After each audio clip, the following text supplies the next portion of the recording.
Listen, I know the podcast episode hasn't even started, but do me a solid favor and follow us, subscribe to us, and make sure you leave us a 5-star review. Bro, you don't understand how much it helps. Thank you.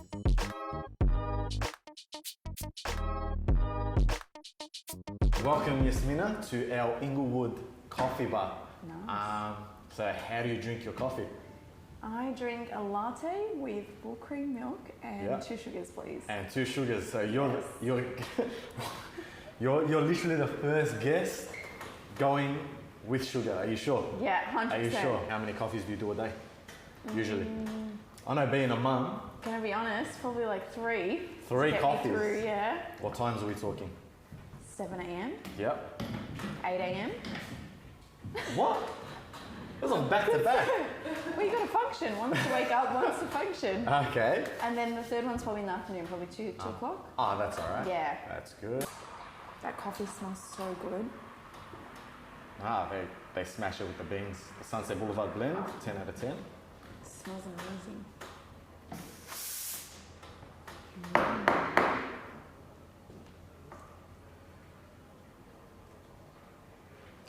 I don't think I've ever made you a coffee. Ever. So this is... That looks great. There we go. Oh, nice that's a little love flower heart. slash That's a love love heart. heart. Come There on. we go. Enjoy it. It's a bit hot, so be careful. Oh, that's nice. Nice? Yeah, that's really Beautiful. nice. That's strong coffee. That's it. Feel free to help yourself. You're on the bigger couch. Welcome to another episode of Strong No Sugar. Obviously brought to you by Inglewood Coffee. Today I have got a special guest. Now, the last time I posted about this person, or they posted a photo with me, a lot of people were very, very, very surprised to know that we are actually siblings. So today I'd like to introduce my sister Yasmina. Welcome to the podcast. Hello, thank you for having me. Good to have you. Finally, this is like our first, probably like thing we've done together, a project we've done together, I guess you could say. Yeah, definitely. I think it's the first time we've actually somewhat been seen on screen together or really heard on the podcast together, which is awesome. Definitely. Unless you're at our like family gatherings, you probably won't see both of us in the same room, as we are two very different. Very different. Yeah, 2 different niches. I think a lot of people always just to sort of give you guys like a brief, and you correct me if I'm wrong. So my sister Yasmina, Mrs Yasmina, pretty much started off on Instagram, probably we'll say like 4 or 5 years ago. Yeah. Yeah, so 4 or 5 years ago, started off with a bit of attraction of like parenting, really, when you first had my beautiful niece, Nina. Yes. And then everything kicked off from there. All started off with a lot of parenting, but obviously the kids are a little older now. So you've sort of 50% parenting, 50% fashion. Yeah. Yeah, definitely. It's changed over the years from where it started. Yeah, I think Sure. everyone sort of comes up to me. They're like, oh, your sister's doing this, your sister's doing that. And I'm just like, yeah, man. Like, I think it's a bit hard as kids develop their own personality. You can't sit them there and take cute photos with them or of them. Definitely. Yeah, you would know. Yeah, now that you have kids. 120%. Like, I'll go to take a photo of my kids now and it's like, sit down. I'll put them in a headlock. Get down. No, this way. Look this way. Or worse, when we're trying to get all 4 kids in a photo, like my 2 and your 2 together is like wrangling a zoo. That's a circus of its own. That's like, you deserve a gold medal if you got a good shot. It's always Salda, your wife, who gets the best shots at the end. 100%. But then again, she's the photographer. True. And I'm the talker. So, welcome on the show. Like, obviously, like I said, last time there was some sort of like, I don't know if there was like a misunderstanding that like we aren't siblings or anything like that. Like, people were like really surprised. So I had a lot of people message me. They're like, I can't believe Yasmina's your sister. I've been following her for ages. So obviously everything kicked off 4 or 5 years ago. Do you sort of just like want to walk us, or like walk to everyone who's listening, just walk them through sort of what happened in terms of like from the start and how it all kicked off for you? I think that's probably one of my most asked questions on Instagram. And I know like you are like the king of bagging like influencers. Q&As. No Q&As, please. I might have to anything. start doing them soon, but Oh. but like I'll do like 5 at a time, not 20 at a time. But go on. But yeah, that's one of my most asked questions. Really, I started because I was at home pregnant, and I just remember posting about like pregnancy and how it wasn't as I had expected, and how like the movies made it out to be. And back then, I don't think there was such a saturation in social media of like Instagram influencers. Like they weren't as big of a thing as they are now. You know, there was a few big names out there, but there was no one really, especially from like our community or just in Melbourne really, that I knew of that put themselves out there. And I remember sharing a post about pregnancy and my page was on private and a friend had said, I want to share this because it's awesome what you wrote. How can I share it? And I said, oh, I'm not too sure. I'll make my page public. And when doing that, afterwards I had like a baby shower for my daughter, and like as you would have seen, it was a bit extravagant. There was like, you know, props and that, but I was just really excited having my first baby. And after that, a few pregnancy pages and motherhood pages reshared it. And I think it was like overnight, literally, I just had a bunch of new followers, and it wasn't nothing wild. It was probably like 5,000 followers I was at. But, you know, back then. It's funny you say that because 5,000 almost seems like nothing now. Yeah. Like back then, if you got 5,000 followers, it was like, fuck, like, man. Oh my God, am I going to be recognized when I go out? Like, I felt like I was it. Like 5,000 followers. I am an it girl. But then from then I decided to like post more because, you know, you feel like you're rewarded when people comment and like and they're interested about what you're doing. Like, I don't think anyone cared, you know, where I was giving birth or whether I had plans for, you know, what was I having, you know, and all of that. And it kind of grew from there. And as I had my daughter, Nina, I started posting like matching mummy and me outfits because I was, you know, I was a mum staying home and that was the highlight of my day, taking cute photos of my daughter. And people really took to that. Like, pages would copy it and put it on like memes and all of this stuff, and it started to grow slowly with like hashtags and that. And I don't think it was until I had my son Noah where I was like, oh no, this is becoming a job. Like, people want to pay for me to try out their products and review it online, and I took it as an opportunity. At what point did it sort of become that? Was it like after you gave birth, or was it sort of like before you gave birth? Definitely after.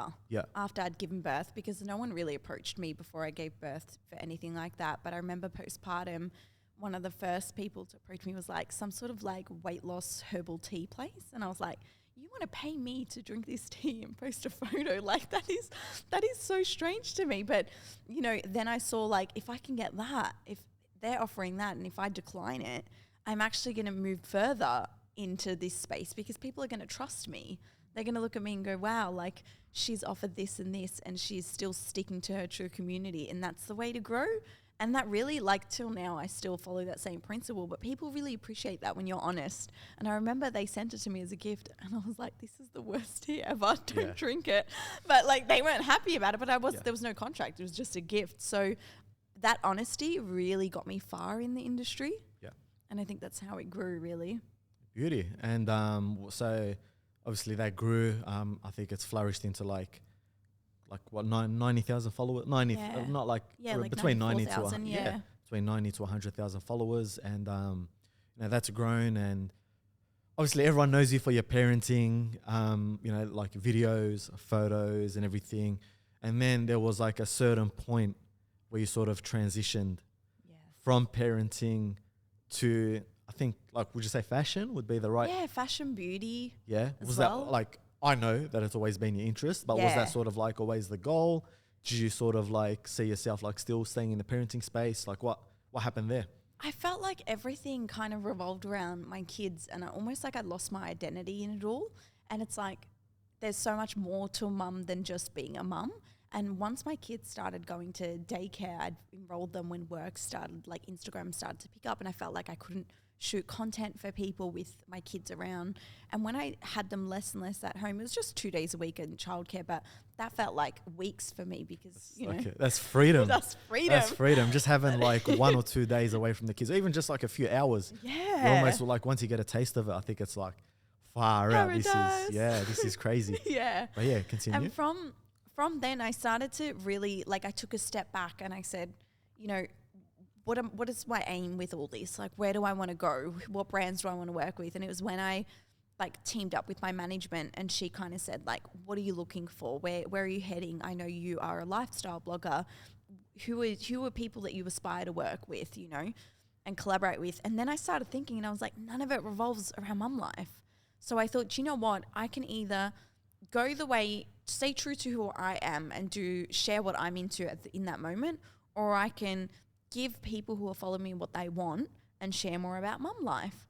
And then I started thinking about it and I was like, do you know what? I probably will lose quite a bit of the support that I once had if I do go towards like beauty and fashion. But it was worth it because then I would gain people who actually were interested in that. I wouldn't want to like portray, like it's really hard to portray both. For sure. And I feel like a lot of parents, like I won't just like limit it to mothers, but I feel like parents in general, like once they have kids, they sort of feel like, oh, you know, I'm a mum, so I can only do this. I'm a dad, so I can only do this.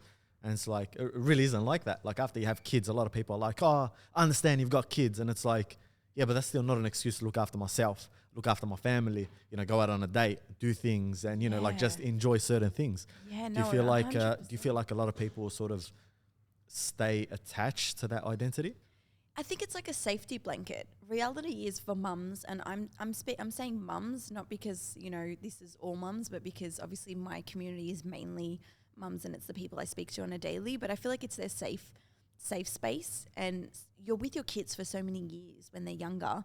It becomes your norm, and a lot of parents, like mothers, I find they, just as their kid goes to school, they end up wanting to have another baby and then they're back to square one. And so it becomes your identity. Like, I don't know whether you saw, there was like a video that I watched and it was like, blew my mind because it was like when you meet up with someone and that mum can only talk about mum life and it feels like you've lost your friend, but it's like that's all she does day in, day out. She speaks to her kids, she washes, she bathes them, she cooks for them. Like you see other people, you get to go to work and communicate and that's all she's got going. So it's okay if that's all she has to talk about, but it becomes your identity. It's just a reality. And I think it's when you have that support from either your partner or that freedom to be able to roam and do your own thing, that's when you kind of turn back into your old like whoever you once were, or just find yourself again because you change. The reality is, I'm sure you can agree as a dad, you've changed a lot from what you once were and how you see things. Like I never thought you were maternal, to be honest. I never thought that you had an ounce of like any of that. When you became a parent, I was like, who is he? Like honestly, I never really thought of having kids. Or like I've always said, yeah, I want kids. Yeah. I think the sort of like the time where I was like, all right, cool. Like I really want to have kids. Like this is me. Is like probably when you had Nina. Yeah, because I was like, man, this is so beautiful. Because I remember when you gave birth, like just going through that process, like obviously I wasn't in the labor room, but you know, just you holding Nina and like, you know, having her around and just having a newborn around. It's like we come from a family of 3 kids. So you got myself, obviously, you've got yourself, and we've got our younger sister, Hanan. You know, we never really had that newborn around. Like the closest to that was Hanan. And, you know, we really never got to see her as a newborn, probably as a toddler from what I remember when we were living in Morocco. But we never really had kids around, like babies in our family. Or even like cousins that sort of like got married and had kids, or like, you know, uncles or nephews that, uncles and aunties that sort of had kids and everything. We were sort of like, you know, both our parents are middle children. So anyone younger than them was sort of like too young to have kids. Everyone older like already had kids and they're older than us. So really never had newborns. So once you had Nina, I was like, yeah, I want to be a dad too. But I don't think you realised just how hard it is. Like, for sure. I think like being a dad, like at the start, like I'll never forget this. like there's a big difference between like, I'm going to become a dad. I am finally a dad. And now I am a dad.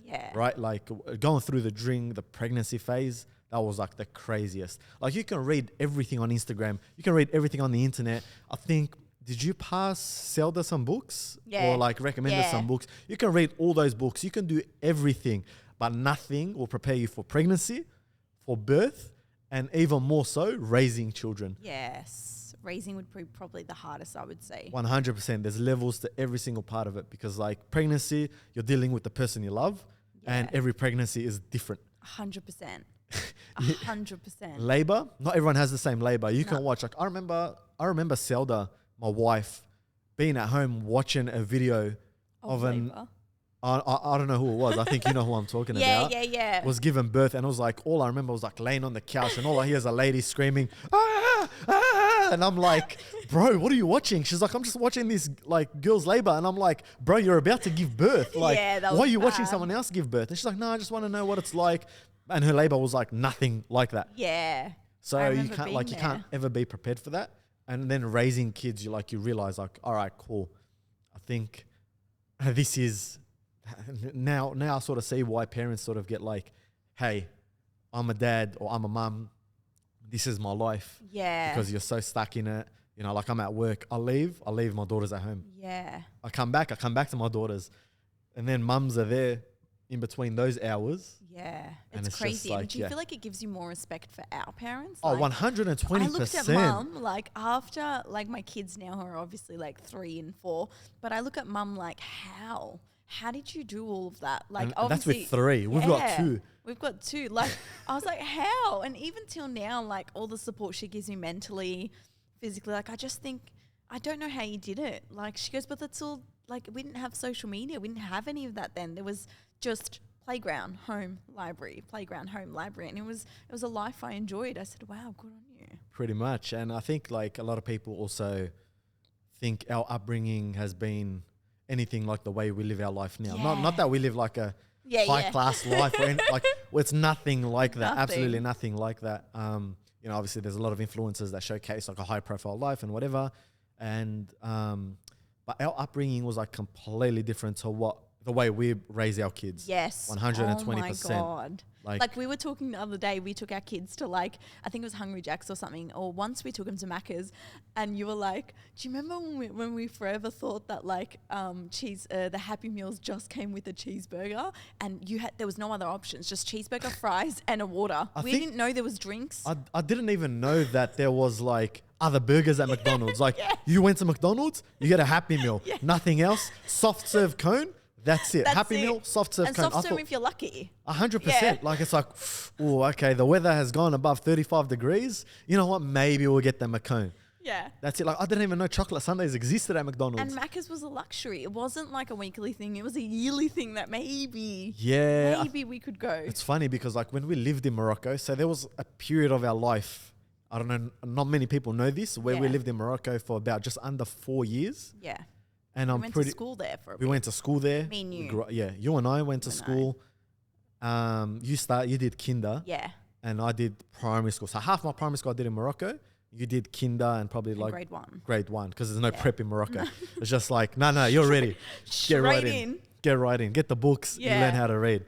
And, you know, like even like the life there and everything. And people always ask because obviously you being my sister, people always like, you're like, I hate using the term influencer, but you know, you've got a following, your sister's got a following. Yeah. You know, what do you think, like, is it sort of like DNA or, you know, like, were you sort of raised in that thing? And it was like, nah. So opposite. It's complete opposite of everything. We were barely allowed on the internet. Our internet usage was minimal. Like we weren't the type that like, we were the kids that were on our bikes outside, like on our roller skates. It got as antisocial as 6 p.m. Simpsons and 6:30 Neighbours. Yeah, 7 o'clock home and away. No, 7 o'clock home and away and 8 o'clock bedtime. Yeah. Everyone was in bed. Every day until like probably mid-high school, I'd say. Not even, say it's the beginning of high school. Pretty much until we sort of like got jobs at McDonald's, which is honestly, till this day, I think every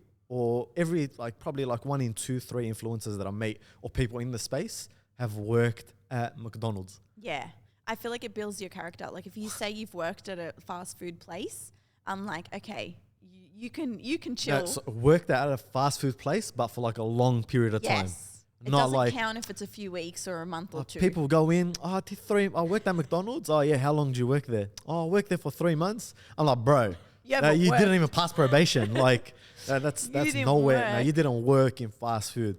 You know, like till this day, I reckon if I ever get the opportunity to sort of be Prime Minister or Premier, I'll make it mandatory that everyone in year 9 has to do like a month at Maccas. But you know, they say like apparently like on your resume, if you worked at Maccas, more employers, like they take that on way more, like it's got more credit to them than like if you worked at KFC or if you worked like any other fast food place. I think people see the success of McDonald's and they're like, all right, cool. They've got systems in place. So you got no choice. And they do training as well though. 120%. Ongoing training too. Yeah. So like, I think that was like a big, like massive character development for both Yasmina and I. Yeah. We both worked at at the same Maccas too.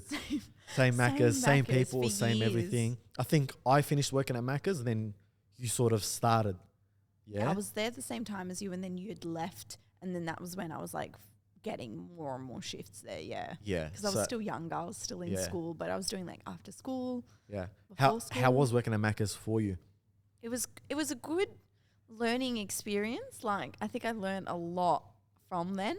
But the people that you meet, like I'm still in contact with some people that like I met at McDonald's. I've made lifelong friends there. But I think like you said, it's so important. Like my kids, I'm like, man, you better be getting a job at 14. 14 years old and 9 months. Both, like all 4 of our kids straight into Maccas. I don't care what it. 100%. It's the biggest character development, and you know, like just got like, dude, like if you're young and you're watching this, get a job at Maccas. Like that will set you up for life. Honestly. It sounds wild, but it's true. Yeah, it is, because I don't think people realize like the amount of stress and pressure, even though it's like a 3 or 4 hour shift, which is nothing right now.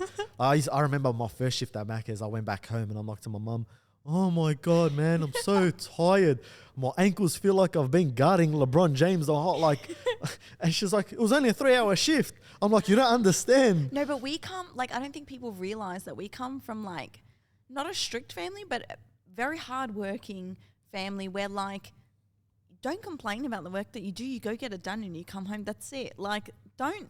There was no room for any complaints. No. Like it was like, you chose it. Yeah. So you stick with it. Yeah. Yeah. I think that, man, like, the way our like kids even growing are. up, like growing up, obviously that plays a big part into like the no whinging or no anything. But then again, it can also have a negative connotation, right? Because you can hear someone out, but you can like and support them. Yeah. And then there was like, no, shut up. Yeah.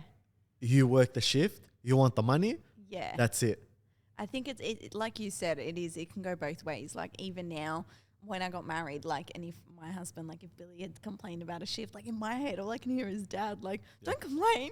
Don't complain. You want the money. You want games from EB Games. Well, then that means you're going to have to work. And you know, like, that's why I used to work for Maccas, was just like video games from EB Games. That's it. You were lucky. Mum ended up making me save to buy like a tall boy and a bed frame and everything, which was good in hindsight now. Like, because I used to spend like an idiot and buy stupid clothes from like Supre and. I mean, you still do. I mean, I still do, but on a higher scale. I know, like. But like still. Some of your spending is questionable. I don't even think Dad still believes that like influencing is a job, because he's always like, you buy all this stuff. There is no way people send this to you. And I'm like, Dad, this is my work. This is like. No. And he's like, no, I don't believe you. What has been your experience in like the influencer marketing space? Like in terms of like when you started till now, because the only person that I've sort of turned to really, really like that's close to me and I've said like, hey, like what do I do, has been you. And I remember you telling me like, charge this price. If you charge anything less, I'm going to take you for a run. Yeah. So just sort of like run me through like, how's it been for you? Like sort of like starting off, the mistakes you went through and stuff like that. I think at the beginning there was no, like, you couldn't Google and find like, what should I charge as an influencer with this many, this much following? Like there was no information. There still isn't. Yeah. Like there are some times like I'll turn to Kyle and I'll be like, oh, you know, like I'm charging this much. She'll be like, bro, you're undercharging. Yeah. And I'm like, how? Like, what would you, like, how, no, like, who? There's no guidelines. guide. Yeah. But I think it's all about experience, to be honest. Like, in the beginning, I remember my first ever collaboration, and you're going to laugh because it's so dumb, but they sent me the product and they said, what is your rate for a post and some stories and maybe do a video for us that we can use? And I said, oh, awesome. And I forgot what it was for. I think, it was for a shampoo. And get this, I still work for the same company now. And yeah, shout out to them. But anyways, what was your first deal with them? My first deal, they said, what are your rates? And I think I said like $50. And it was like for all this content. And mind you, I rep them for days. Like this wasn't a one-off collaboration because I genuinely love the product. So I was like, you're giving me money for something I really love doing. I want to share your good product to people. So I really respected the fact that they wanted to pay me even though I never asked for it. And then as time went on, and I didn't really have influencer friends then, I didn't want to speak to anyone about what they were charging. It was almost like a secrecy thing. I think it's really a job. Still, but then again, it still is till this day, yeah? Oh, it depends. Like, I guess it depends on the type of relationship you have with them as well. See, like your version of like Instagram marketing and my version would be very different. 100%. It's like, It's like when mum comes up to me and she's like, you should do some stuff with your sister. I'm like, bro, I don't think you understand that. We're very You're different. putting like hockey and basketball together in the same thing. Like She you doesn't can't. understand any of it still. I don't think a lot of people understand. No. Because people will be like to me, bro, you should make a video with this person. And Yeah. I'm like, how? Yeah. How? Like, No. how are we going to put them in the same? And I think people think like there's not a lot of work that's involved. Like I know with like influencing, some people still don't look at it as a real job. Like I mean, our dad still does it, and that says a lot. Yeah. But you know, in reality, I can just hear my dad saying, so you're going to the boxing. And okay. And what do you have to do? Yeah. And I'm like, no, I just got to go to the boxing and, you know, like make a few videos and stories. Yeah. So what exactly are they paying you for? I'm like, brother, exposure. What don't you understand? And it's like, so who follows you? I'm like, man, yeah. All right, no, cool. I think, and he gets, sometimes people come up to him and he's like, oh, I follow like your Yasmina's dad. And he still does not, he once was babysitting Nina and had her at the park. And he said, a girl came up to me and said that she's your friend. She took a photo with Nina. I said, Dad, what? And he goes, yeah, she took a photo with Nina. She said, she's your friend. I said, what friend? And it happened to be that I went on my Instagram notifications and some follower had sent me a photo. She said, I saw your daughter out and I just had to send you a photo. Thank God she wasn't a creep. But I said, Dad, you don't let just if you don't know her, I've had childhood friends. I have not changed my friends since then. I still have the same friends I had in high school. How do you just let someone take that photo? Like he still doesn't understand it all. And he follows me on Instagram and I'm pretty sure he follows you. His account has nothing on it. But he watches every story. Just watches surveillance, watching everything. Yeah. But I think, as I was saying, not a lot of people understand like influencing, and I get it. It's a taboo subject because I don't know, it's got like a negative connotation to it because That's why I hate like when people say like, oh, so you're an influencer. yeah, that's why you I'm bag like, influencers. No, not exactly an influencer, man. I just make funny videos. They're like, yeah, but you got a following.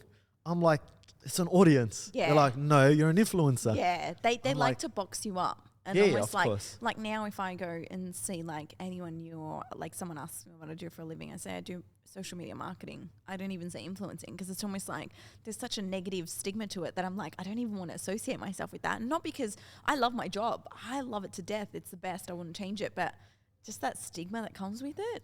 Of course. And I feel like, you know, a lot of influencers have also made a bad name for the name.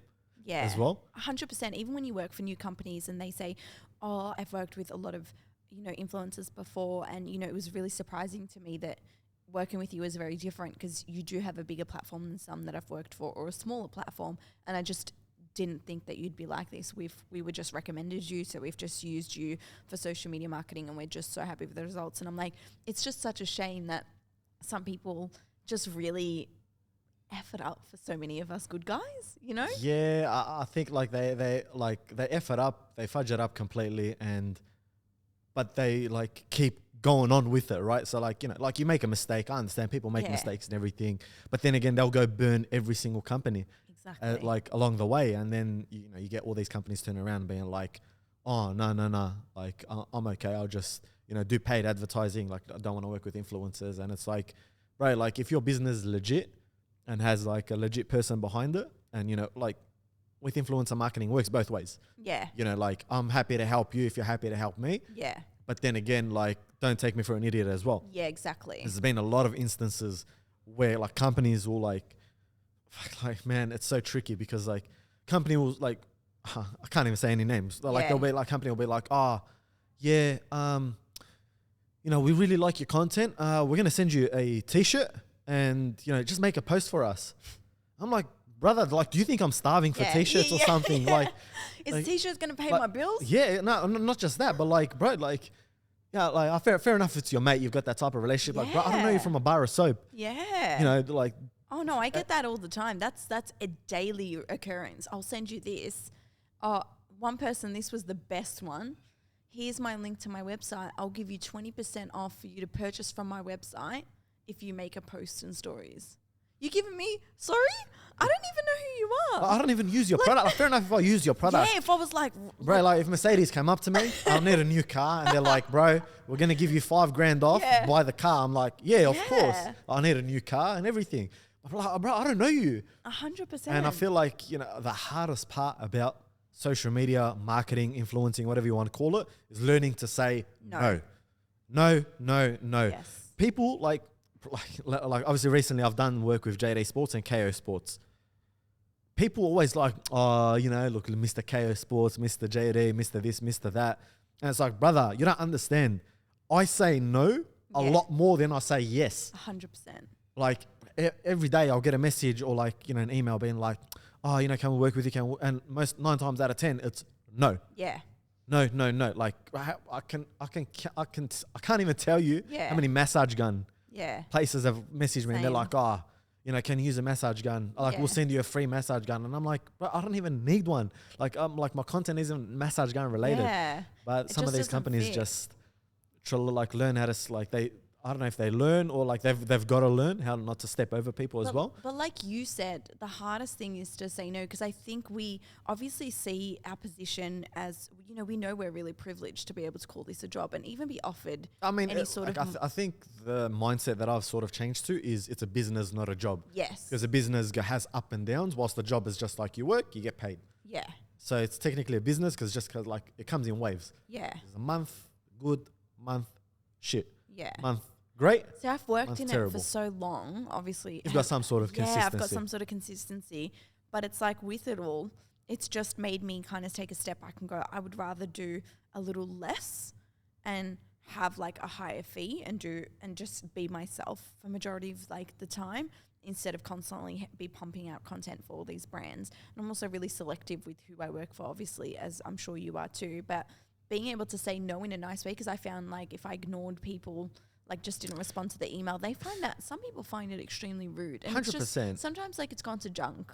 Yeah. Oh my God. You know what I mean? Like how your email even to be on this podcast went to junk. Like I didn't even see that. If you didn't text me and go, did you get the email? I wouldn't have got it because it's just a reality. Because that is a reality in most cases where I think I got my first like job offer on Instagram and I remember like it came through straight away. I clicked it and I'm like, oh, mad. I'm like, but I've had like my email and my bio for a bit. Like no one has really contacted. And I just thought, you know what, maybe it's like still early days, you know, like only a few followers and stuff like that.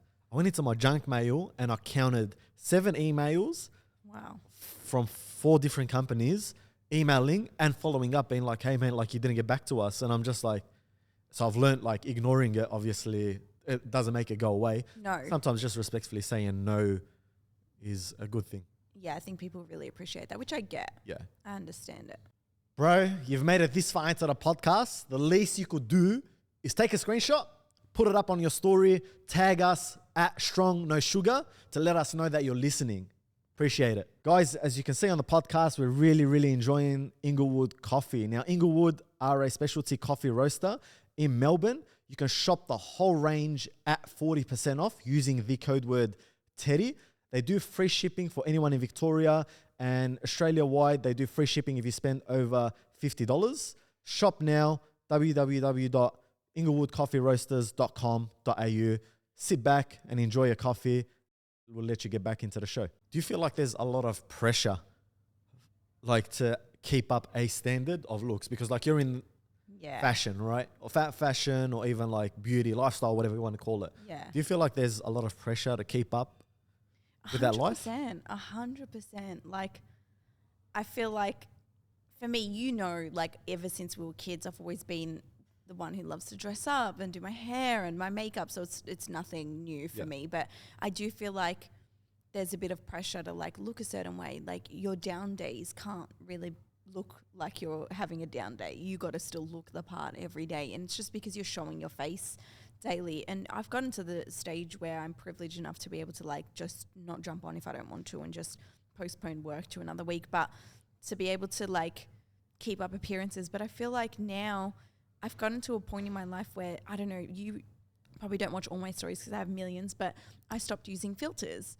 And I think that made me, and I didn't announce it, I didn't nothing. Like literally, I think Insta had a glitch where they got rid of filters. And so there was this one week where I couldn't make videos because I used the green screen filter to put the photo behind me. What filter do you use? I used the doggy filter. Catfish, doll. No, because like I use the green screen filter and like I'm trying to make a video and it's not working and I'm like, I can't make a video of just 1 minute of just me talking in the car. It's got to have like a bit of like imagery behind it. And yeah, anyways, that was a dark time. Yeah. But they got rid of it. And I like shared stories out there with just no filters because I was I'm not someone who like, you know, uses the filters to distort your whole looks. I just use something to like blur my skin and whatever. And I really enjoyed just showing up as me. And since then, I just stopped using them altogether. And that made me feel so much better. And it made me feel like I don't need to have makeup on daily. And my hair doesn't have to be done. Like, people really enjoy you showing up as just how you are, even on your down days. But in saying that, like going out to Coles or something, or going out to wherever, knowing that you're most likely going to run in. And I'm not trying to, you know, plug myself and be like, oh my God, she's so famous that she runs into it. But it's just reality. Sometimes when you go out, they're like, hey, I follow you on Instagram, yada, yada, yada. So like knowing that you're going to meet people, and if you're having a pretty shitty day and like you look like you've just stepped out of bed, like it's not a nice feeling. But it's usually the case, because like the days I look like dog shit is the Me, days everyone. like everyone comes up to me, bro, you're that guy from TikTok. Yeah. I'm always. like, man, bro, I've got a monobrow, a fucking neck beard, and you decided to come up to me today. Always. Or like when my kid's tantruming and I'm like falling apart, like I'm just trying to settle them. My hair's all over the place. I'm like wearing half, like everything's all over the place. And it's always those days. But there's that pressure in that sense. But I think it's, you show what you want to show on social media. Have you had any awkward moments where someone has come up to you and said not like hateful or like spiteful, like just like very negative? No. Or like an awkward. Oh, okay, maybe not awkward. negative, but maybe like very awkward, but in a bad way. No, not in a bad way. I had one lady come up to me, and I'll never forget this. And she goes, oh, I know you from Instagram. And I was like, cool. I was like, oh, small world. And then she stood there and I'm like, you know, I felt like I had to make conversations. I was like, oh, what are you doing here? Mind you, we're at a shopping center. And she goes, I'm shopping. This is my daughter. And she goes, you know her? I was like, no, I don't know her because I don't know who you are. She goes, no, that's my daughter. She said her name. And I was like, oh, cute. And then I was like standing there, like I just, like, how am I going to move past to be like, and then she goes, yeah, no, I love your page. And I was like, thanks so much. And I was like, anyway, she goes, oh, and I wanted to ask you. And she like mentioned a product I shared like a week before. And she's like, is it any good, or are you lying on that Instagram? And I just stood there and I was like, no, everything I share like is genuinely stuff I use. She goes, okay. And then I was like, all right, anyway, have a good day. And I'll never, like that encounter made me feel so uncomfortable that I was like, I'm going to keep it short and sweet and make zero eye contact from now on, unless I think that like they're chill. I think it's funny because like when people come up, they're, obviously it takes a lot of guts. Like if I saw people that I like, I'll just like look at them from a distance and just freeze up. That's because you have a fear of rejection though. Yeah, of course. But then again, like I just look at, I just seize up and watch them go past. So whenever someone comes up to me, I'm like, oh, like, you know, I appreciate it and thank you very much. But there's been like a couple of awkward moments where like a group of friends will come up to me and then they're like, oh man, I watch your videos. They're funny and everything. And then they'll turn to their friend and be like, oh bro, do you know who this is? And then they're like, yeah. And then they're like, oh man, you're the funniest. And then like they'll turn around to their mate and be like, oh, you know, have you watched this video? And they will be like, oh, honestly, I don't like your videos. I just stand there like, nice chat, bro. Thank you very much. That's and just so walk awkward. on. Yeah. So that's why I thought I'd ask you, because it's like I understand not everyone's going to like everything that you do. Yeah. That's like, cool. But I don't expect my parents to sit there and watch every single video of it and laugh. I don't expect people to sit there and like relate to every single thing. But like some people just don't care. It's like, yeah, bro, I don't like your videos. I'm like, sick chat. Okay. Cheers, bro. No, but I think what you do is so different. Like they feel like they can because you give off this like full on energy where it's like, bro, you say the wrong thing, man, I'll jump you. But you're so not like that. And so it's almost like they just think you can take whatever. Whereas with me, it's obviously more of a lifestyle vlog. So like, you know, blog. So like if you watch it, I guess you're that kind of person. So it's like, it'd be really awkward to come up and be like, I don't like you. Whereas you, it's like you're this public figure that they watch because it's like seeing a comedian, you know what I mean, to them. Yeah, sort of. So they just think like you have tough skin, like you're not going to give a shit, which you probably don't. But then again, it'd be like me, like being at Coles and someone scanning my produce and they're going slow and me like, bro, you're going too slow. Like, like, why would you say that? Like maybe you'd think it. Oh my God, no, I have another encounter now. Okay. It's at Coles. So this lady, she was scanning my stuff and she was just smiling at me and I was like, oh, how you going? You know, you just ask people, you know, how you going? How's your day? And when she's scanning, she goes, good. She's scanning, and I look at my phone because I was like typing an email. And she goes, where's Nina and Noah? she literally just looked me in the face and said, "Where's Nina and Noah, as in your kids?" And I looked at her and I was like, "Sorry?" Because I thought I must have heard her wrong. She said something else. There's no way. She goes, where's your kids? She still didn't continue to say, "Oh, I follow you on Instagram." And I was like, "Oh, I assume you follow me on Instagram." She goes, "Yeah, I do." I said, "They're at school." And she's like, "Oh, okay." And then she turns around and like calls someone over, and then someone's like, "Oh my God, I love you so much." And I was like, "Oh, thanks." Anyway, like I got to go because I'm in a bit of a rush. They put it all and I left. And I was like, how do you look at someone and just go, where is... That's like me running into you and going, where's Adina and Aaliyah? Like not knowing you. Yeah. Yeah, that's a bit trooper. That's awkward. Yeah, but I feel like some people... So with lifestyle it's different because some people might follow you for things that are sort of like a branch off of you. Yeah. Yeah, like your kids are a branch, your like fashion is a branch. No, but I find a lot of people don't know how to, like I remember once I saw a Home and Away character in the city and they were filming Home and Away. This was years ago. And I was so starstruck. I genuinely felt like he knew me, but because I watched him every day. But I thought he knew, like I felt like, and then I had to like click into myself that he didn't. And I was like, oh, I love Home and Away, and then walked off. But I was so awkward. So I think it's a bit like that when you watch someone so much, you almost think they know you because you know them, or you think you know them. So it's like, so what do I say? Yeah, what do I do? Yeah. Yeah, it's a bit like that. Yeah, but just people are funny. Yeah, they are. In an industry like this, you kind of get to see everyone. Social media, yeah. Yeah, 100%. For sure.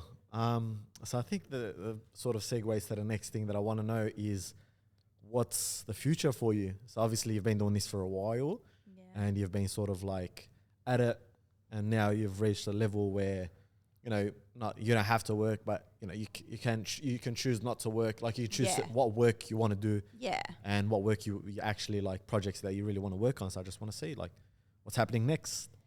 Well, I want to focus. I've like shifted my Instagram obviously to like fashion and beauty and makeup and all that because that's stuff that I'm so interested in. And so I started like my husband and I decided to do like start a clothing brand of our own, like an Australian made clothing brand. Like everyone always compliments like, oh, I love the way you dress, your sense of style. And so I thought, what if I could make my own? And so it's been in the works for ages now because like manufacturing in Australia is so different to overseas because you're physically there.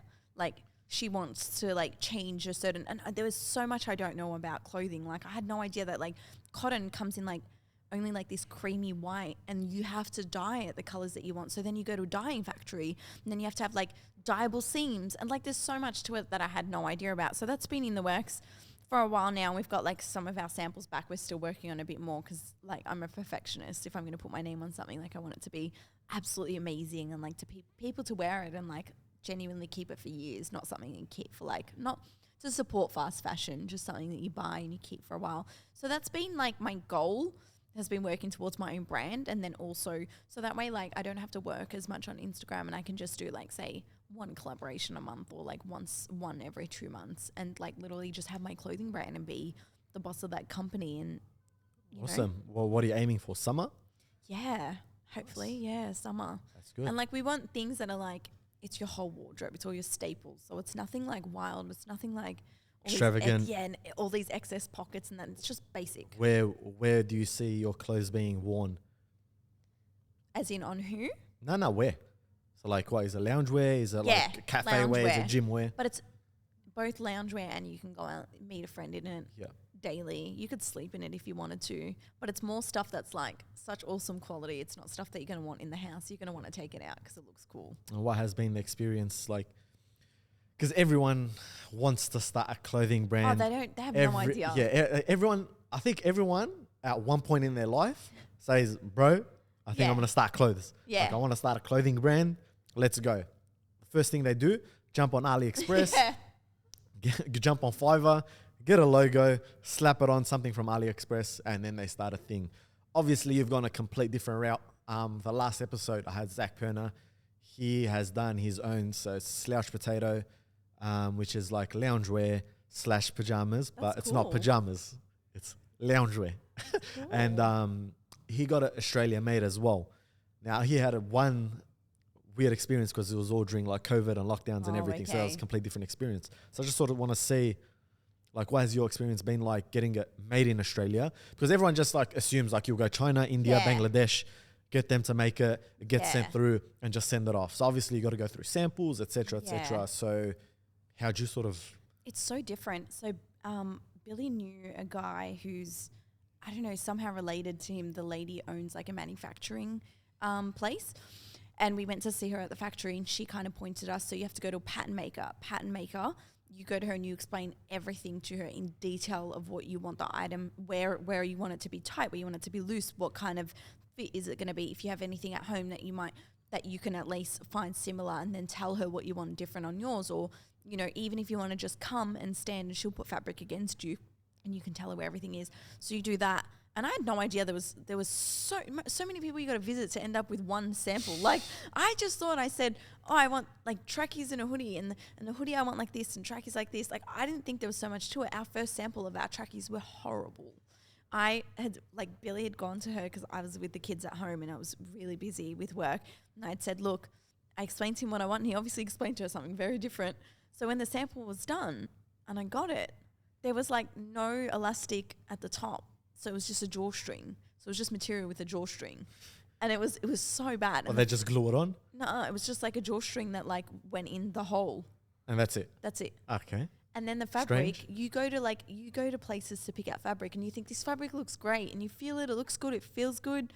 You get it on trackies and you're like, hang on, how did I not see this is slightly see-through? Yeah. How do you not see that? But there's so much to it. There's so many different fabrics, what you can dye, what comes a certain color, buttons, labels. In Australia, I didn't know that like there's laws where like you have to put like made in Australia, which is awesome because ours is obviously made in Australia, so that's no problem. But you have to say where it's made. You have to put the sizing in that at the back, and then you also have to have the sizing in that on the side where you have like the care instructions. Because you're not printing stuff, you're essentially making your own clothes from scratch. Yeah, so everything's from scratch. So cool.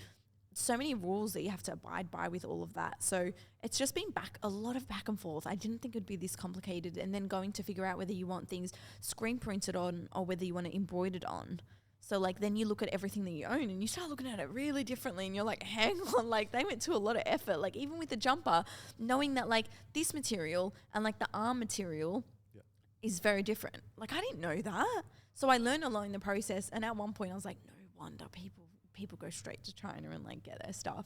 But obviously I don't want to do that. But I'm saying the process of that, going, this is what I want, ting ting, ship it over to me. Well, because how do you explain it online, right? Yeah, but you can send them a sample. So the lady here that does our clothing, she's like, a lot of people get their samples done by me and then ship it over to China, and they just say, replicate this. Yeah. Whereas we wanted it here because like, I want to show you who makes my clothes. I want to take a photo with her and be like, this is who makes my clothes. Yeah. Like, you know, my brand. It's not some slave house or like full of kids and. Exactly. And she's like the most beautiful lady ever. And I'm like, why not? And there's so many brands here in Melbourne that actually use her as well. So it was interesting to see like these brands that you follow online make it at the same production place that you do. Yeah, of course. And it must be like a rewarding process because you go through all of that only to get that final product. Yeah. And especially when you're happy with it, you're just like, wow, this feels good. And seeing like your label on like something, it's exciting. Easy. But a learning curve. Yeah, of course. Do you sort of have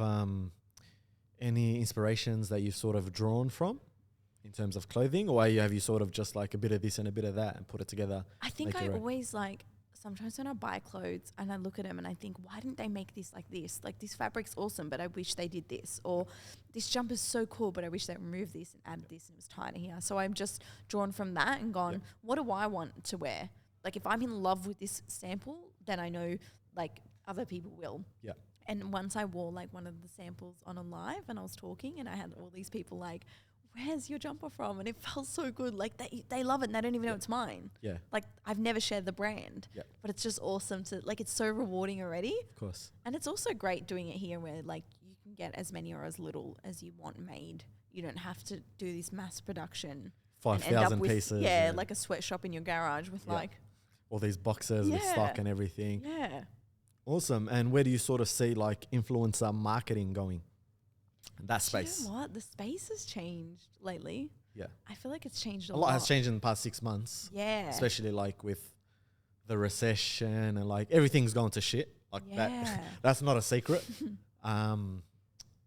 So where do you sort of see all of that going? I think influencer marketing will always be there. I think, you know, nowadays, where do you ever see an ad like on TV and you actually purchase what you see? When do you ever see like something on like the news or whatever and you purchase it, or the radio. You don't. You watch influencers, and if you see, you might not think you're being influenced, but the reality is like there are so many times I see something, I'm like, it could be something like Vicks rub, you know, that night rub. Yeah. Oh my God, that company is so good. I don't know what they did, but they hit every influencer there is, not me, because obviously I don't share a lot of mum life, but they hit every influencer. And I kid you not, I was at Coles looking at Vicks rub, like, do I need this? My kids aren't even coughing, but I'm like, they might be, it's winter, because influencer marketing, it's how it works. It's like subliminal. Yeah. They put it to you so often that next time you're just subconsciously picking that up, and that's the point of it. So the fact that that worked on me, who is an influencer, like, I'm like, mate, it's always going to be around. Yeah. But I just think it's crazy how much it's grown and how, like, people are willing to do whatever to get you on their team. And I think that's amazing. And I think if you're honest, and I think if you're hardworking and you do what you say and you're true to your community, I think you'll always have people to support you on that. Because I don't see followers who follow me as like, oh, followers. I see them like friends, like we chat. Sometimes I open up to like random followers. Because you're like, you go live. Yeah. Post like. Yeah, I like stories. go live, and I'll like, there'll be people from overseas like randomly request to go on a live, and I'll accept them. And I'm like, hey. And there's like some random guy from like India, and he's like, how are you? And I'm like, I'm good. Show us India. Like, and everyone starts laughing, and I'm like, it's cool. Like, that's sick ass. How'd you find my page? He's like, I don't know. You were on the explore page. I'm like, you don't even follow me. We start laughing, and everyone's laughing their ass off. But it's like building that, like that friendship with like people that watch, and they're like, I miss that. Like, I love that you're just able to have fun, and I can jump on your page, and it feels lighthearted. Yeah, of course. And I'm like, that's the community that you want to build. So I guess I think that if you do it the right way, it can be, it can get you fun. You'll always be around. But I think cancel culture is brutal, and so you can get caught up in that. I think it's a double-edged sword. So you can either fall like, you can say something a little too crazy, and then because like the more content you put out, the more response you're gonna get, and all it takes you putting out the wrong piece of like, or just saying the wrong thing, and it might not be wrong to you, but to someone else they could take offense to it tenfold, and then next thing you know, you're on the front page of Twitter trending, Instagram, people unfollowing. And have you seen, I don't know, you do like TikTok and that, but have you seen like those influencer forums? Like there's forums apparently, and this comes to my attention because I don't know forums, but yeah. So basically it's like these forums that literally like talk shit about influencers and like bloggers and anyone, celebrities and all that. And they literally, like, that's what they do. So anything you say and do, they like talk crap about it. So like, oh my God, look at the way she brushed her hair today. Oh, that's disgusting, or this or whatever. She wore a jumper with a bit of a stain on it. She's a grub or whatever. And like, they go ham. Like, they go nuts, yeah? So like, I think that can really impact certain influencers because of like, they no longer are vulnerable out there to people. They're no longer themselves. And it's because you guys are the ones who did this. Like, when you bash someone, I haven't experienced it, thankfully, but I know so many friends in the industry that I'm like, I feel so sorry for you. Why is this happening? You've done nothing wrong. But it's just, it's the job. It happens. I think any sort of market where there's a lot, like, so a lot of positive, a lot of it will come with a lot of negative, right? Yeah. Just like, you know, it's like with influencer marketing, you know, you're putting some of your life, if not like at least 50% of your life out there. People are going to try and come from all different angles to try, whether it's cancel you, you know, like, or even criticize, right?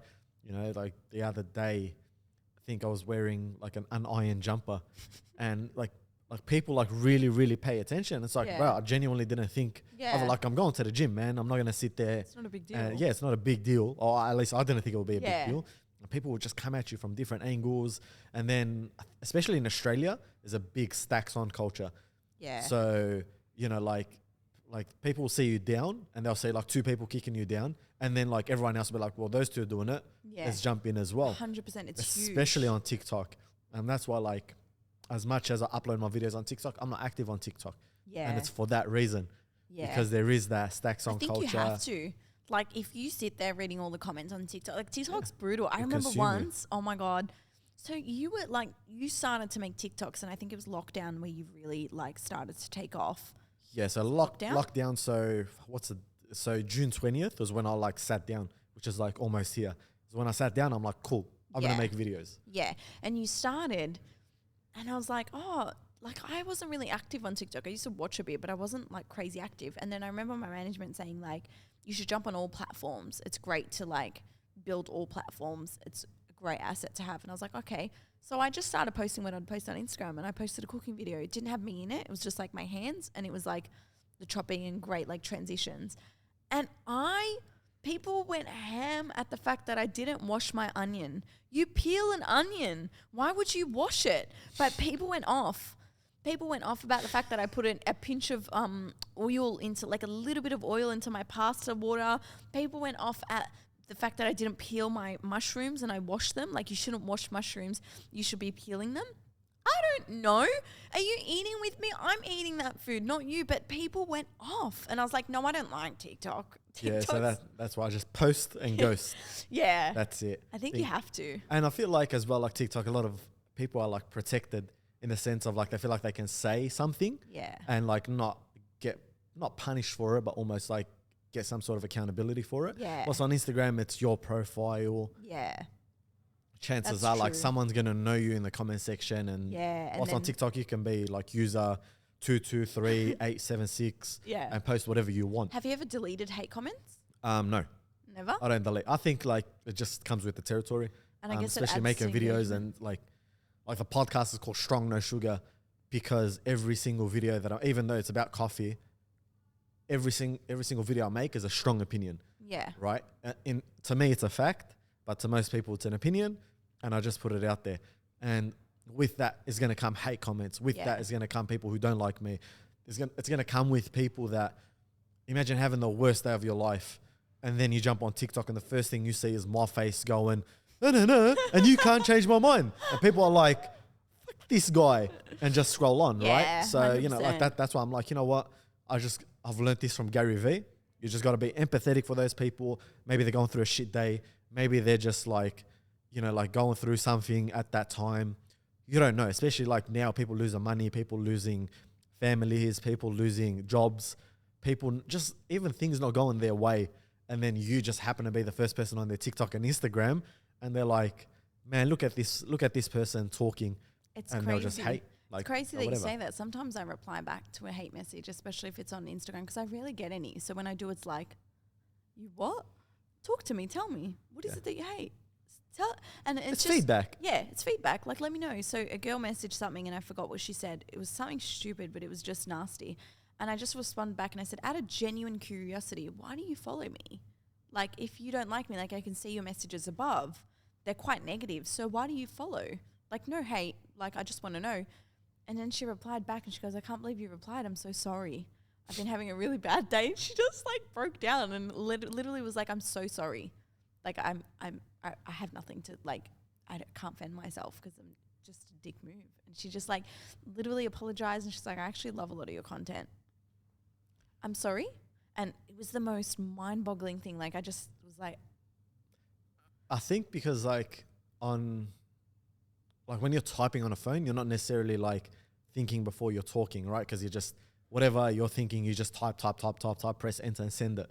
I think social media's made it really easy to send hate without having accountability. Like put these people in a room and say it to my face, they won't.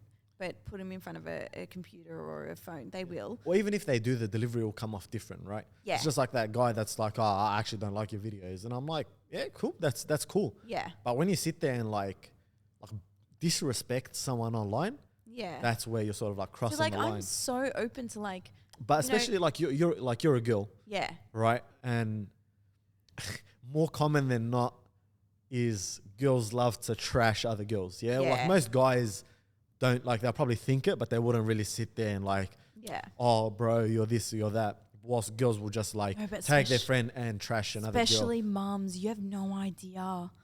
Mums are I didn't know until I became one. Like they have no chill. Yeah. They will rip you a new one. And I just think like, holy, like, oh my God, what happened in your life to make you hate someone you don't know? Like, it's about potatoes. I don't think I've ever seen anything online to trigger me so much. Yeah. To sit there and be like, you know what? Yeah. Nah, I've got to write a comment about this. I don't care what anyone Yeah. thinks. Yeah. Send. The most triggered I've been is maybe I'll block you. That's the most. And even Yeah. then, I probably will scroll on. Or what happens is if I don't block him, I'll just see it. I'll get really pissed off for like 10 minutes and then I'll like completely forget it. Yeah. But I think it's like that saying of like, when you're happy with your life, you don't really have time to think about other people's. And I guess that's why Gary Vee, like his advice was like, yeah, show empathy and everything to them and move on, because it's true. You don't know, like a lot of the time when I've responded to hate, like it's interesting to hear people's stories like that with stuff going on with them. And I'm like, wow, like I can see why seeing someone who looks like they have it all together. That's why I share my down days, because I'm like, it's important to know like that we're all the same, man. Of course, I have crappy days too. People get caught up in the highlight reel of Instagram, social media in general. They'll get caught up in the like the glitz and the glam, or like just the good stuff. It's like, bro, like my days look beefy online, but in person, man, trust me, there's been times where I'm just like, oh my God, I think I'm gonna have a breakdown. Yeah, no, 100%. I remember once, and I know you hate this, I remember you made a video and you were like, anyone who does a video crying, like, I don't trust you or something. You said something and I couldn't stop laughing, because that's true. Every time I see someone do a video, I just think, did you really pull out the phone and just like keep crying? Like it's an awkward thing. Yeah, like I don't think I've ever sort of like broken down and thought, no, wait, I've got to pull out my phone and let people know how I think or how I'm feeling. Yeah, no, I understand that completely, because I'm the same. But I remember once, but Billy had gone out to the gym and he had said, you know, do you mind if I go to the gym? And I was like, yeah, go. The kids are like, I'm going to put them to sleep and we're all good. It's the end of the day. And they were really young, and Noah was in his cot, Nina was in her room, and they were screaming. I didn't know which one to go to. One would wake the other up, and they were just going off, like literally screaming. Triggering each other. Triggering each other. And I just sat outside the door, and I had a long day, all day with them. They were horrible all day, and I was just bawling my eyes out. Like, do you know the cry when you're like... That's when you know, like you're like, put a gun in my hand, when you start choking on your own saliva, you know you're done for. You're done. Like I was done. That's it. Yeah. And I like had called mum. Cue the music. Cue the rain. It was probably my lowest day. And to be honest, I reckon I was experiencing a bit of depression at that time, being home with the kids all day, every day. It just felt like I was in a cube. And I remember like I just thought to myself, like, people don't get to see this. Like, you guys think like everything's cool and fine. And so I took out my phone and I just had a photo, and I like No, but I took out my phone. Oh, photo. Yeah. Yeah, I thought you were gonna say you went live or something. No. It was just a photo. And I shared it. And do you know the overwhelming response that I got was nuts? Like, people... In a good way? Yeah. Okay. Like, people couldn't believe it. It happens. And I think, you know, with your bad days, like with every high good day, you have a very bad day. And that's life. I think I've learned, especially when you become a parent, that you realize that life isn't just like a continuous, like, good, and it's only going to get better. Yeah, it's just 100%. It's all in waves, like, you know, just like business. Some days good, sometimes I almost went into an accent there. Sometimes good, sometimes shit, sometimes good, sometimes better, and then sometimes like, you know, 100%. In the ground, and all you want to do is, you know, like get in a ball and just like, you know, just go in the corner. But it goes to show that like showing that made the biggest difference. Like, I had more outpour in that than I've ever had, of like just mums going, I've never seen, like, I genuinely thought you had a perfect life. It's actually so refreshing, because it's exactly how I'm feeling. And while it would probably be laughed upon, but you know what's funny? I had one hate message that day, but I thought you were going to say it was a full moon. No, don't even start. It was a full moon? Don't even start. Mercury was in Gatorade. No, but do you know how you were like, oh, you know, how do people pull out their phone and yada, yada, yada. But like this person that had sent the one hate message, and you were saying before, sorry, you were at your breaking point. Like, that's it, it was end point. That's how, you know, how I was feeling. At that point when she sent that hate message, I took her for truth, I was so upset that like what she said was true. Like, she's like... But like, did you post it like when you're past the point, or did you like take the photo and then post it like immediately? An idiot. And I opened my phone to look at the responses while I was still having my mental breakdown. Like, I was sucker for punishment. And she'd said, poor Billy, all you do is, you can't even look after your kids. Like, all you do is sit at home and cry and take selfies. You're so selfish. Like, I feel so sorry for him. And this is this. And what's this got to do with Billy? What did he do? Literally. And I said, and I didn't say anything. I was so fuming, and I never do this, but I posted her response on stories. And that very same time, a friend of mine messaged me and she said, do you know, I can't believe she wrote that. We actually know who she is. She's actually married to a guy who's got 3 wives. So she's one of the 3 wives and he is never home, doesn't see her, just chucks money at her. And she's so depressed. She was on the verge of like ending all. Like she's literally going through it. So I can't believe she said that. So really, she's probably envying the relationship you have with Billy, that he's so helpful and that this is, you finally got to feel how she feels. So she's taking it out and you're making you pay. And when they said that, I said, she's what? She's a 3rd wife. Like, oh my God, holy crap. Like, she goes, yeah, she's got like 5 kids and she's home alone all the time with the 5 kids. Like she raises them. She's really doing it tough. Like she's really in the trenches. I can't believe she said that. And all these people messaged her because they knew who she was. Like an idiot, she messaged from her real account, but she didn't know I was going to post it. But if you have the guts to say it to me, say it to everyone else on my page. Like, yeah, exactly. Show them. Yeah. And people like could not believe, like when I saw that, I think it changed my perspective on hate messages. And that was my turning point. Did you delete the story or did you keep it on? After I found out, I deleted it only because I knew that my followers would go for her. And I wasn't too sure she would, not that anyone deserves it, but like some people, yeah, I'm sorry, but you deserve it. But she learned a lesson now, obviously, after that. Maybe she needed to learn that lesson. Yeah, but like I removed it and I just, like my friend said, I don't care, keep it up, like she deserves it.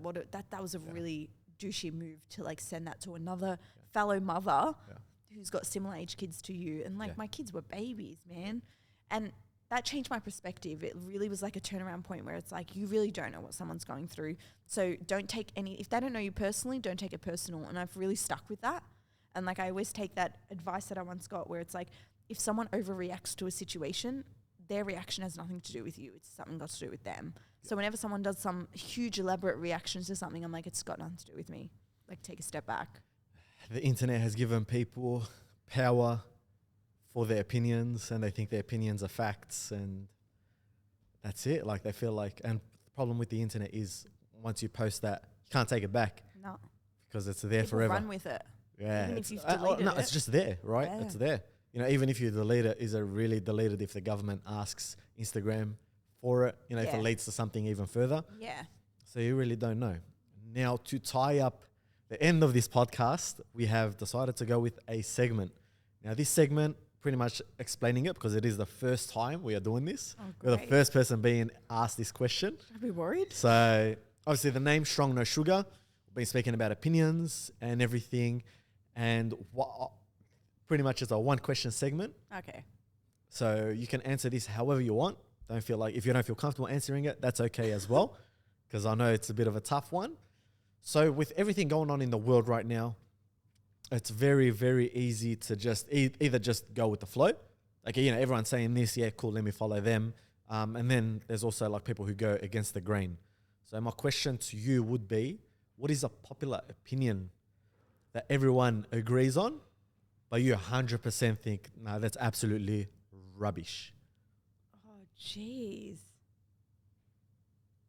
I think it would have to be... Oh, could be controversial. Not really controversial. It can be in your space or it can be general. Feel really strongly about it. But I don't believe in star signs. Like I think they're, look at his face. I knew you. But I think they're bull. Like, oh, you're a Cancer. You must be really emotional. Oh, here we go. Cancer. How do you not know that I'm your sister?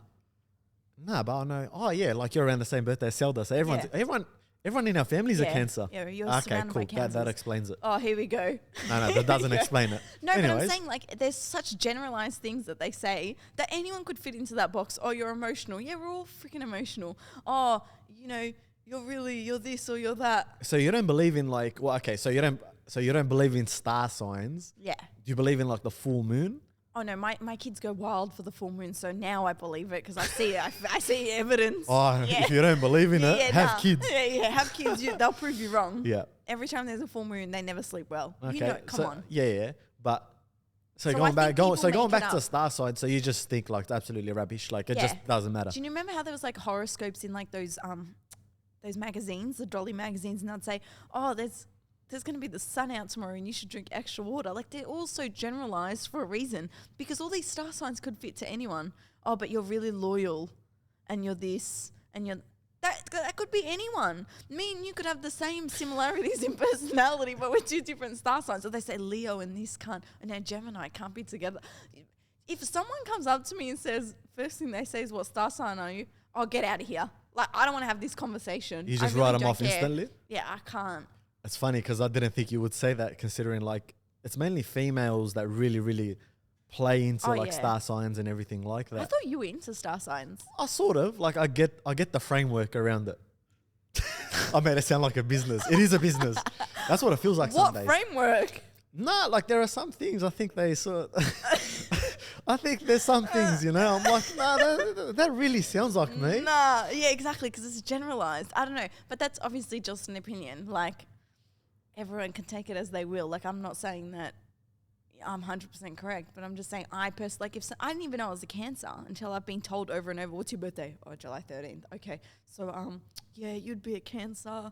And this, oh, you're a water sign or a fire sign or earth sign. I didn't even know the signs at this point. But what is this, Pokemon? I'm like, yeah, literally. I'm like, no, stop. So I don't believe it. I don't know. That's fair. That's very controversial. No, yeah. I don't know if I agree with you there, but we'll let the listeners decide. But I just want to say thank you for jumping on. Thanks for having me. Honestly, this was like a long time coming, so it was good to have you on. Yeah, just let the followers and listeners know where they can find you. Yes. Oh, he's letting me give a plug. A funny story, quick story. When we were younger and Rashid had like a YouTube channel, and I remember once I said to him, hey, can you give me a shout out? I had like little to no followers. And wasn't even Instagram back then. It was Instagram. Yes, it was and I Instagram. said, give me a shout out. Do you know what he did? He took a photo of me in the kitchen and he said, get back in the kitchen, sis. And he tagged me. That was it. That was the shout out. That was literally the shout out. Look, that sums up our... Hey, that was funny. That was funny. Point is, you can find me on Instagram, Mrs.Yasmina.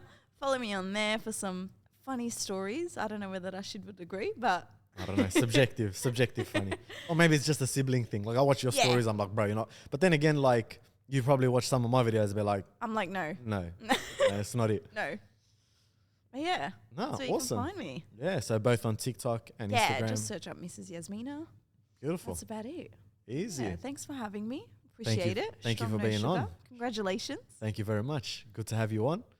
And we'll see everyone on the next episode.